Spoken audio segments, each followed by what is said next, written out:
Hello दोस्तों, R1 academy classes में आप सभी का स्वागत है। मैं राजेश कुमार। आज हम लोग लेकर आए हैं झारखंड पुलिस कांस्टेबल का पूरा डिटेल। कब फॉर्म कैसे कैसे भरा जाएगा, क्या क्या डेट है, कितना कितना सीट है। और ये बहुत ही इम्पोर्टेंट एडवर्टाइजमेंट है। हालांकि हम लोग थोड़ा सा आ, एक दिन लेट है, 2 दिन, लेकिन ये इसमें पूरा डिटेल है ना। आप लोग देखिएगा और इसको ज़्यादा से ज़्यादा तैयारी कीजिए और भर दीजिएगा, है ना। देखिए, झारखंड का ये जो वैकेंसी है, 2 प्रकार का वैकेंसी है। इसमें समझिए, इसमें नियमित है और बैकलॉग। ये 2 प्रकार का वैकेंसी है। नियमित क्या होता है, बैकलॉग क्या होता है। जैसे बैकलॉग जो है पहले जो 2 साल 3 साल पहले जो निकाला गया था वो वाला भी वैकेंसी है, और अभी नियमित जो अभी एट प्रेजेंट में जो जरूरत है उसका भी वैकेंसी है। तो देखिए, इसका जो परीक्षा का जो फीस है वो है यहाँ पे 100 रुपया, जो जनरल कैंडिडेट है। जो अनुसूचित जाति है, अनुसूचित जनजाति है, उनका जो 50 रुपये लगेगा। ठीक है, जो स्थानीय अनुसूचित जनजाति है उनका लिए है। ठीक है, और ये पैसा नॉन रिफंडेबल रहेगा। ऐसा नहीं कि आप पे कर दिए तो आपको बाद में मिलेगा। देखिए, यहाँ पे नियमित जो सीट है उसका कुछ दिया गया है कि किस किस डिस्ट्रिक्ट में कितना कितना सीट अवेलेबल है। तो रांची में देखिए यहाँ पे 76 है पुरुष का, और महिला के देख लीजिए कितना है, 6 पुरुष है और 44 महिला। देखिए यहाँ पे एक चीज़ है, इस वैकेंसी में आपको महिला का ज़्यादा सीट देखने मिलेगा। खूंटी में आपको देखिए यहाँ पे 86 है, जिसमें कि पुरुष का है ही नहीं, महिला का 34 है। सिमडेगा में देखिएगा तो आपको 103 मिलेगा, और इसमें पुरुष का देखिए 25 तो महिला का 52। तो ज़्यादा इस बार सीट जो है लड़कियों का है। सिर्फ यहाँ पे गुमला में देखिएगा तो 12 सीट है, और जिसमें कि 3 सीट पुरुष का है और 2 सीट महिला का है। हजारीबाग में भी देखिएगा 212 सीट है हजारीबाग में, लेकिन पुरुष का है ही नहीं। यहाँ पे सिर्फ क्या है, महिलाओं का है। तो इसको देख लीजिएगा अच्छे से, है ना। पुरुष में अनारक्षित सीट में कुछ नहीं है, यहाँ पे अनुसूचित जाति में है, इस सब में है, लेकिन इसमें है ही नहीं। अनारक्षित सीट में पुरुष के लिए है ही नहीं, जो है महिलाओं के लिए है। देखिए यहाँ पे भी अनारक्षित सीट में कुछ नहीं है, यहाँ पे जो है महिलाओं के लिए। टोटल सीट 42 है, और इसमें पूरा पुरुष के लिए किसी में है ही नहीं, सिर्फ मात्र एक तो इसमें दिया गया है ना। अब बात बाकी अनुसूचित जनजाति, अत्यंत पिछड़ा वर्ग, ये सब में देख लीजिए किस तरह का सीट है। चतरा में भी आपका 25-50 टू सीट है, नियमित सीट वाला में है, ठीक ना। अब देखिए यहाँ पे गिरिडीह में इसका सबसे ज़्यादा देखिए 452 दिखेगा, और पुरुष का अनरिजर्व में है तुम्हारा 155, और रिजर्व में है, मतलब महिलाओं का है 164, और जिसमें कि अनुसूचित जाति का जो है 51 है, अत्यंत पिछड़ा वर्ग का 33 है। BC1 BC2 में देखिए, BC2 में कुछ दिया ही नहीं है। खेलकूद का कोटा भी है इसमें, 9 है ना। तो ये भी है, बहुत अच्छा चीज़ है। जिसके लिए खेलकूद वाला है उसके लिए तो बहुत अच्छा है। देखिए रामगढ़ में जो है 200 सीट है ना। इस सीट को देख लीजिएगा अच्छे से, है ना। एडवर्टाइजमेंट है, बोलिए PDF हम शेयर कर दिए हैं व्हाट्सएप ग्रुप में, है ना। हम लोग का व्हाट्सएप ग्रुप है 9135406438। इसको ज्वाइन कर सकते हैं आप लोग। और देखिए बोकारो में है 136 सीट, जिसमें महिला अनरिजर्व है 103 और पुरुष का 11 है। तो इस तरह से धनबाद में देखिए 337 है, 337 धनबाद में है। पलामू में 44 है, इसको देख सकते हैं आप लोग, है ना, कहाँ कहाँ कितना सीट है। लातेहार में 112 देखने को मिलेगा आपको, लातेहार में 112 हो गया। यहाँ पे दुमका में 164 है ना। जामताड़ा में 52 है। देवघर में 343 है, 343 देवघर में है, ये नियमित वाला है। गोड्डा में 46 है, साहेबगंज में 131, ये सारे सीट हैं। पश्चिम सिंहभूम में देखिए 322 है, 322 पश्चिमी सिंहभूम में है। सरायकेला खरसावां में 305 है, और JAPTC की कुल रिक्तियाँ जो है 10 है ना, एक प्रकार का पोस्ट है अलग से। रेल धनबाद में इसमें जो दिया जाएगा झारखंड पुलिस द्वारा 244 है, देख लीजिएगा, है ना। JWFS में आपका 100 मतलब 14 है। CTC में है 52, है ना। इस तरह का पूरा वैकेंसी है। रेल जमशेदपुर JSR में 254 है, रेलवे, है ना। यहाँ पे 254 है झारखंड पुलिस द्वारा जो दिया जाएगा इसमें कोटिवार रिक्तियाँ। अब देखिए बैकलॉग में कितना है। यहाँ पे बैकलॉग में खूंटी में है 27, गुमला में है 51, लोहरदगा में 123, हजारीबाग में 147। एक चीज़ इसमें देख लीजिएगा, कॉमन चीज़ है, अनरिजर्व में कोई सीट ही नहीं है, किसी में नहीं। बैकलॉग में कहीं सीट ही नहीं देखने को मिलेगा जनरली। देखिए यहाँ पे कोडरमा में है 17, लेकिन अनरिजर्व में कुछ भी नहीं है, मतलब जो जनरल कैंडिडेट है उनके लिए है ही नहीं बैकलॉग में कुछ भी, है ना। तो देखिए यहाँ 127 है, बैकलॉग में कुछ नहीं है। ये थोड़ा सा अच्छा नहीं है, बैकलॉग में थोड़ा निकलना चाहिए। देखिए पलामू में भी 148 है, लेकिन बैकलॉग में कोई वैकेंसी नहीं है। बैकलॉग में कोई वैकेंसी नहीं यहाँ पे देख लेने को, देखना ना ही पुरुष ना ही महिला, किसी में नहीं है ना, ठीक ना। 4 है, इसमें भी नहीं है। पाकुड़ में देखिए 49 है, यहाँ पर भी नहीं है, कोई वैकेंसी नहीं है। अनारक्षित में कोई वैकेंसी नहीं है ना।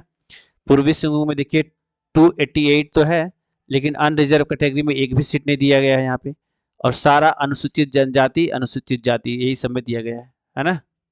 और जेपीए में देखिए यहाँ पे 6 तो है, लेकिन अनरिजर्व में कुछ भी नहीं है। रियल धनबाद वाला में एकदम नहीं है, कुछ भी नहीं है, इसमें भी नहीं दिया है। सीटीसी जो दिया है यहाँ पे कुल रिक्तियाँ 20 है, इसमें भी कोई रिजर्वेशन नहीं है ना।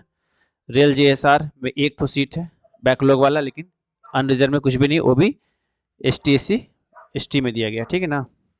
तो ये सारा सीट का था, है ना। अब आगे देखते हैं कैसे कैसे क्या है। और देखिए सबसे इंपॉर्टेंट चीज़ है सैलरी। लेवल 3 मैट्रिक्स दे रहा है यहाँ पे, देखिए 21,700 लेकर 69,100 दिया है। और मिनिमम क्वालिफिकेशन है मैट्रिक पास है, 10वीं कक्षा है। 10वीं कक्षा में आपको 21,700 पे स्केल पे ले रहा है, मतलब मिला जुला के 30-35 हज़ार के बीच में आपको सैलरी मिलेगा ही मिलेगा, ठीक है। तो इसका सीधा भर्ती है, एक बार बता दे रहे हैं, डायरेक्ट रिक्रूटमेंट है, एग्जाम दीजिए और आगे बढ़िए। देखिए इसमें जो शारीरिक माप है, जो अनारक्षित अनरिजर्व कैटेगरी है उसका 160 हाइट होना चाहिए और 81 आपका चेस्ट होना चाहिए। और ST जो कैटेगरी के SC ST कैटेगरी के वो 155 होना चाहिए उनका हाइट, और 79 आपका ये होना चाहिए चेस्ट, है ना, अनुसूचित जनजाति के लिए। और OBC 1 OBC 2 के लिए 160 होना चाहिए, इनका तो कोई मतलब ही नहीं बनता है, जनरल की तरह इनका ट्रीट होता है। और महिलाओं का न्यूनतम हाइट होना चाहिए 148, और इनका चेस्ट नहीं नापा जाएगा, याद रखिएगा, है ना।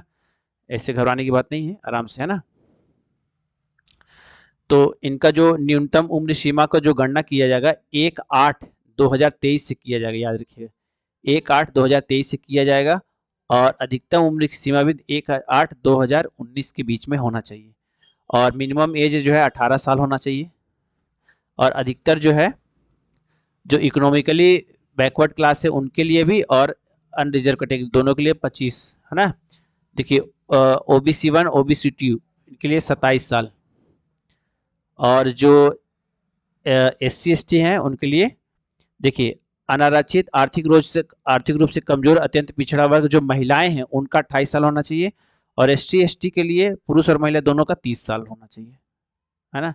तो ये सब है इसका ये। अब आरक्षण जो भी दिया जा रहा है वो तो अब झारखंड सरकार के अपना नियमावली के अनुसार दिया जा रहा है, तो इसमें हम लोग कुछ नहीं कर सकते हैं। हम लोग क्या करेंगे, हमें कोई मतलब नहीं बनता। तो देखिए इसमें जो आपका ये है स्थानीय निवास प्रमाण पत्र का जो मान्य होगा 19/7/2019 के पूर्व नहीं होना चाहिए, है ना, उससे पूर्व नहीं होना चाहिए, उसके बीच में होना चाहिए, है ना, इससे पूर्व। और देखिए यहाँ पे 2/6/2016 के पूर्व किसी भी स्तर से निर्गत स्थानीय निवास प्रमाण पत्र का मान्य नहीं होगा। उससे पहले अगर है 2/6/2016 से पहले वाला कुछ भी है तो उसका मान्य नहीं होगा। जाति प्रमाण पत्र जो है आपका जो है अनुसूचित जाति अनुमंडल के उपायुक्त अनुमंडल पदाधिकारी के स्तर पर निर्गत किया रहना चाहिए, है ना। तो ये सब ध्यान में रखिएगा बढ़िया से। और यहाँ पे एक चीज़ बहुत इंपॉर्टेंट चीज़ और है कि जो इसका सबसे ज़्यादा देखिए अभी जिसे ऑनलाइन जिसे हम लोग जब अप्लाई करेंगे तो देखिए इसमें बहुत ही सावधानी बरतिएगा। इसमें स्पेलिंग नहीं होना चाहिए मिस्टेक। मैट्रिक वाला सर्टिफिकेट में जो भी अंक है उसी को डालना है, जो डेट ऑफ बर्थ है वो सब उसी को डालना है ना। अगर कुछ भी मिस्टेक होता है मिस्टर श्रीमान आदि का शब्दों का व्यवहार उसमें नहीं करना है, आराम से उसमें जो लिखना है सिंपल नाम लिखिए अपना और कुछ नहीं, है ना। WWJ देखिए यहाँ पे JSSC.nic.in पे जाना है, इस वेबसाइट से आपको ऑनलाइन एप्लीकेशन खुल जाएगा और आराम से इसको भर सकते हैं, है ना। सेव एंड कंटिन्यूज करके परीक्षा शुल्क सब ये सब दे देना है। और आवेदन का जो ये होगा प्रविष्टियाँ संशोधन होगा वो 20/2/2000 फरवरी के और 22/2/2000 फरवरी 2024 में 20 फरवरी से लेकर 22 फरवरी के बीच में 2024 के अंदर अंदर उसका संशोधन होगा। अगर मान लीजिए कुछ गलती उलती होता है आपका तो उसके द्वारा उसको ठीक कर दिया जाएगा। लेकिन अब देखिए रजिस्ट्रेशन कब से स्टार्ट होता है, सबसे इंपॉर्टेंट चीज़ ये है डेट है रजिस्ट्रेशन का 5/1/2024 से लेकर 2024 के बीच में इसका रजिस्ट्रेशन स्टार्ट होगा। तो ये आपको पता होना चाहिए। और परीक्षा शुल्क जो है 16/2/2024 के तक कर सकते हैं, और फोटो सिग्नेचर जो है 18/2/2024 तक कर सकते हैं, है ना। तो ये आपका हो सकता है। अब देखिए 20/2/2024 से लेके 22/2/2024 के बीच में मध्य रात्रि तक ऑनलाइन फॉर्म आप नाम, तिथि, जन्म तिथि, ईमेल आईडी, ये सब जो है आप क्या कर सकते हैं, चेंज कर सकते हैं, इसके बीच में संशोधित किया जा सकता है ना। परीक्षा शुल्क भुगतान करने की जो प्रक्रिया है ना, प्रक्रिया है वो इस तरह से, term, submit to proceed the payment, click term and condition and proceed, category, select registration number, इस तरह से है ना। तो आप कर सकते हैं इसको, प्रक्रिया ऐसे है। इसमें जो है परीक्षा का जो स्वरूप होगा, शारीरिक दक्षता होगा पहले, फिर चिकित्सा होगा, फिर उसके बाद आपका लिखित परीक्षा होगा, इस तरह से स्टेज है। तो पहले आपको फिजिकल फिटनेस देखना होगा, फिजिकल फिटनेस क्वालिफाई कीजिएगा, जिसमें कोई अंक दे नहीं होगा, सिर्फ आपको देखा जाएगा कि आप फिट हैं कि नहीं हैं। अगर आप फिट हैं तो आपको ले लिया जाएगा, आगे स्टेप किया जाएगा, उसका मेडिकल जांच होगा। मेडिकल जांच होने के बाद आपका जो है लिखित परीक्षा होगा, और लिखित परीक्षा जो के उपरांत कोई भी प्रमाण पत्र सत्यापन आयोग द्वारा करते हेतु परीक्षा फल प्रकाशित किया जाएगा, ठीक है ना। तो आप लोगों का जो है जो रियलिटी रहेगा, जो नॉर्मलाइजेशन मार्क्स रहेगा, उसके बेसिस पे आप लोगों का ओएमआर बेस्ड एग्जाम होगा, और नॉर्मलाइजेशन जब किया जाएगा ना, तो आप लोगों को उसका रिजल्ट तब पता चलेगा, ठीक है ना। और लिखित परीक्षा जो है 2 पत्र में होगा, याद रखिएगा 2 पत्र होंगे, 2 पत्र होगा लिखित परीक्षा का, जो 2 घंटे का होगा। दोनों ही पत्रों में प्रत्येक प्रश्न 3 अंक के होंगे, और सही देखिए 3 अंक का, ये सब इंपॉर्टेंट 3 अंक का होगा, और 3 अंक प्रदान किए जाएंगे, और प्रत्येक गलती पर 1 अंक की कटौती होगी, है ना। तो ये भी आप लोग देख सकते हैं, बहुविकल्पीय है। देखिए पत्र 1 में क्या रहेगा, जातीय भाषा रहेगा। देखिए अगर आप लोग हिंदी भाषी है तो हिंदी ले सकते हैं, अंग्रेजी, संस्कृत, उर्दू, संथाली, बंगला, मुंडारी, है ना, इस तरह का बहुत लैंग्वेज है। और ये 100 बहुकल्पीय प्रश्न रहेगा, और एक क्वेश्चन 3 नंबर का रहेगा, है ना। जनजातीय भाषा का जो है एक प्रारूप है।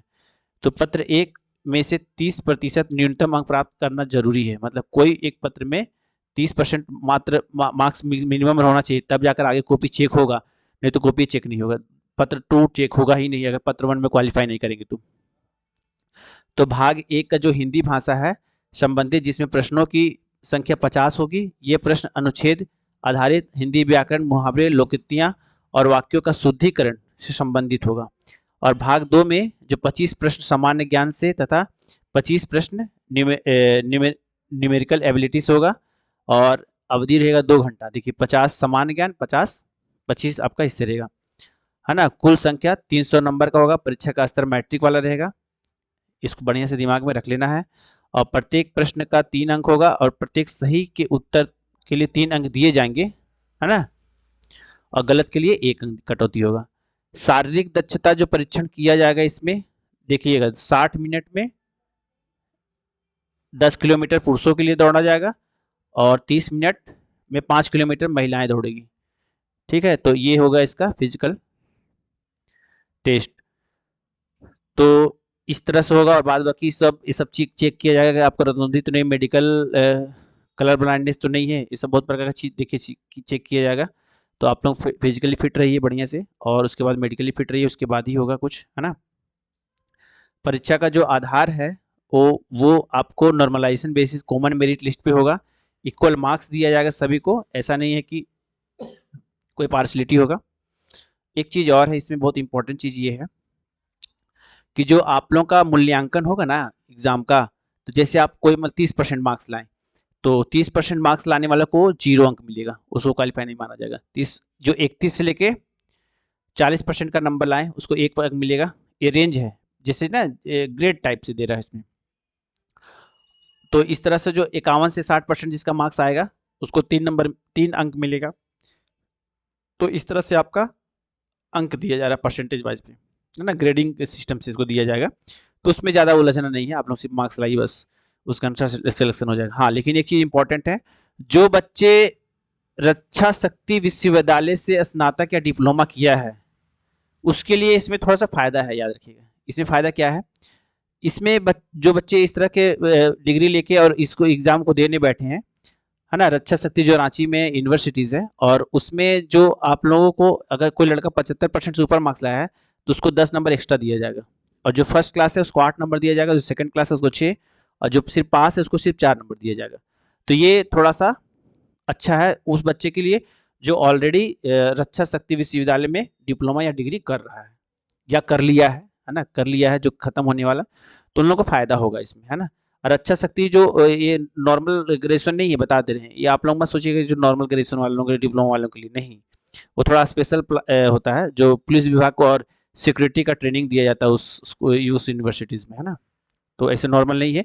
देखिए जो जनरल है उनका जो मिनिमम क्वालिफिकेशन है वो 40 है, और SC ST का जो है और महिलाओं का 32 है, अत्यंत पिछड़ा वर्ग का 34 है, पिछड़ा BC1 का 34 है, BC2 का 36.5 है, आदिम जनजाति का 30 है, आर्थिक रूप से कमजोर का 40। ठीक है, तो ये था बहुत ही इम्पोर्टेंट आप लोगों का नोटिफिकेशन के बारे में डिटेल। अगर आप लोगों को और भी कुछ डाउट है फॉर्म कैसे भरा जाएगा तो हम बता देंगे, अभी टाइम बहुत है ना, 15 जनवरी से भराएगा फॉर्म। तो आप लोग इसको देखिए अच्छे से और इसमें चोरी मत कीजिएगा। देखिए इसमें पूरा स्पष्ट शब्दों में कहा गया है कि अगर कोई भी परीक्षा फल प्रकाशन होने के 7 दिन के अंदर कोई भी परीक्षार्थी विहित प्रपत्र से 500 रुपया के शुल्क के पुनर्निर्माण मूल्यांकन के लिए आवेदन, मतलब आपको लगता है कि आप एग्जाम दिए, आपका नंबर सही से नहीं दिया गया है, तो आप 500 रुपया इन्वेस्ट कीजिए और फिर से मूल्यांकन अपना कॉपी का करवाइए, तो वो लोग आपको रिजल्ट तत्काल दे के बताएगा फिर से। तो ये भी एक इसमें फ़ायदा है। बाद बाकी और भी जो है सब चीज़ लिखा हुआ है कि इसमें एग्जाम में चोरी नहीं करना, एडमिट कार्ड नहीं ले जाना है, सब चीज़ बहुत लिखा हुआ है। तो वीडियो बहुत बड़ा हो गया है ना, लेकिन इसको देखिए पूरा डिटेल एनालिसिस हम बता दिए हैं क्या क्या है, बहुत इंपॉर्टेंट चीज़ बताए हैं। और वीडियो को ज़्यादा से ज़्यादा शेयर कर दीजिए। और हम ऑफलाइन क्लासेस में हम लोग झारखंड पुलिस का बैच चला रहे हैं, आप लोग ज्वाइन कर सकते हैं। और ये मेरा व्हाट्सअप नंबर है 9135406438। आप लोग इसमें ज्वाइन होके अपना तैयारी को बूस्ट कर सकते हैं। हम लोग काफ़ी इफेक्टिव तरीके से तैयारी करा रहे हैं। और R1 अकेडमी क्लासेस बहुत ही मतलब विश्वसनीय आप लोग का कोचिंग का संस्थान है, यहाँ से रिजल्ट बराबर आता है, तो आप लोग ज्वाइन कर सकते हैं। ओके, तो बच्चों क्या करना है, वीडियो को शेयर कर देना है, लाइक करना है, चैनल को सब्सक्राइब कर देना। Okay, thank you.